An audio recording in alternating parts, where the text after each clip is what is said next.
Pieter Cleppe is an EU policy analyst. He joins me now live from Brussels. Hi, Pieter. Thanks for being with us. Why is this so hard? I mean, you would hope during a crisis like this, the focus just being on solidarity would help bring an agreement together, as quickly as possible. Instead, nothing has happened. It seems to be each man for himself.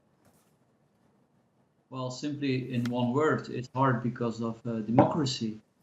Italy does not think it's fair that if they get a lot of support, that there are strict conditions attached to it. And northern European countries that are supposed to pay for this financial support do not think it's fair that they can just give a blank check. So I think both have a point.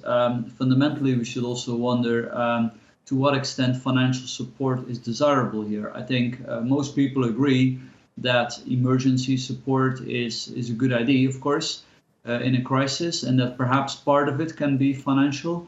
But where do you stop?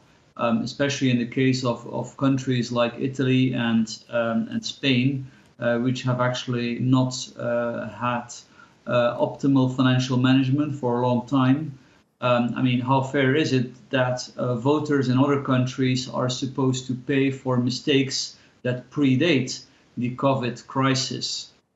Absolutely. I mean, so what are your fears then for the EU? Some say this highlighting of its failure and ability to respond in a crisis like this really means the institution isn't worthy.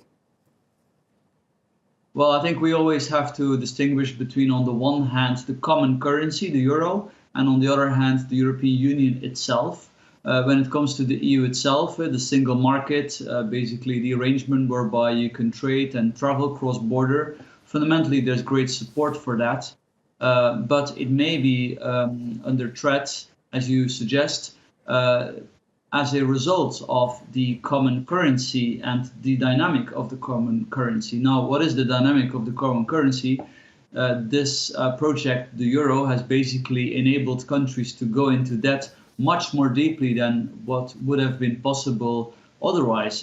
Italy, for example, would have ended up in trouble long ago already if it weren't for the euro, if it weren't for the extraordinary measures that the European Central Bank has been taken since even before 2008, really. So every time